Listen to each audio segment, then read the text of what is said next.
আসসালামু আলাইকুম।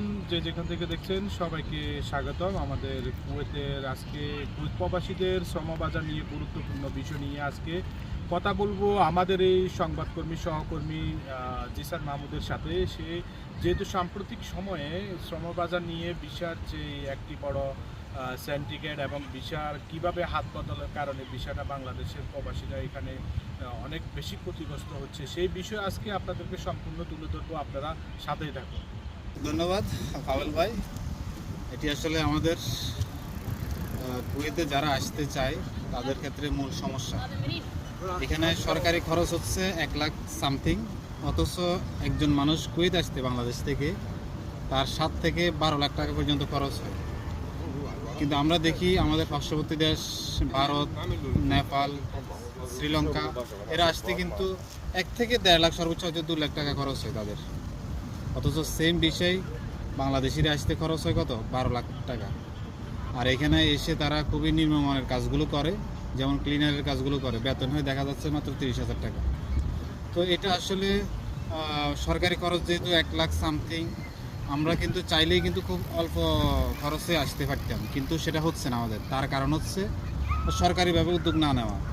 এখানে দেখা যাচ্ছে কুয়েতের হয়তো নামমাত্র মূল্যে একটা বিষয় বিক্রয় করে, তারা হয়তো সামান্য কিছু লাভ করে, কিন্তু এই বিষয়গুলো দালালের মাধ্যমে হাত বদল হয়ে সেই বিষয়ের দাম হয়ে যায় 7 থেকে 12 লাখ টাকা। তো এবং বিভিন্ন এজেন্সি কিন্তু এই টাকাগুলো তারাই নিয়ে নেয়। বাংলাদেশিরা অনেক ক্ষেত্রে তারা এইসব কিছু বুঝে না বুঝে তারা এই বিশাল অঙ্কের টাকা খরচ করে কুয়েতে আসতে হয়। এসে কিন্তু ওই যে বললাম নিম্নমানের কাজগুলো করে খুবই অল্প বেতনে, যেগুলো দিয়ে তারা নিজেরা চলতে কষ্ট হয়ে যায়, এবং এই টাকা তারা পরিশোধ করতে দেখা যাচ্ছে যে 4 থেকে 5 বছর সময়ও চলে যায়। তো একটা সময় তারা এই টাকার বা এই ঋণের চিন্তায় থাকতে থাকতে অসুস্থ হয়ে যায়, কেউ স্ট্রোক করে, অনেকে আছে পার্ট টাইম করতে হয়। এবং আরেকটা বিষয় আপনাকে জানিয়ে রাখি, পার্ট টাইমও কিন্তু এই দেশের আইনে অবৈধ। তো পার্ট টাইম করা ছাড়া প্রবাসীদের উপায় থাকে না, তারা কি করবে? মাত্র 30,000 টাকা বেতনের চাকরি করে তো তারা 7 থেকে 12 লাখ টাকা খরচ করে এসে তাদের পোষায় না। এই কারণে তারা বাধ্য হয়ে কিন্তু তাদের মূল কাজের পাশাপাশি পার্ট টাইম করতে হয়। তখন দেখা যায় যে তারা ধরা পড়লে কিন্তু তাদেরকে একবারেই কিন্তু দেশে পাঠিয়ে দেওয়া হয়, এবং এখানে যদি তাদের ফিঙ্গার নেয় তখন তারা কিন্তু আর কুয়েত ঢুকতে পারবে না। তো এই কারণে সরকারের উদ্যোগ নেওয়া উচিত। যেহেতু সরকারি খরচ বলা হয়েছে যে 1 লাখ টাকা সামথিং, এই টাকার মধ্যে যাতে কুয়েত আসতে পারে, সর্বোচ্চ হয়তো 2 থেকে 3 লাখ টাকা খরচ গেলেও সমস্যা নেই, কিন্তু এত বেশি খরচ দিয়ে কুয়েত আসতে হয় যা আসলে প্রবাসীদের জন্য তেমন ভালো না। মানে তারা এসেও কিন্তু কি করে, ওই যে নিম্নমানের কাজগুলো করে।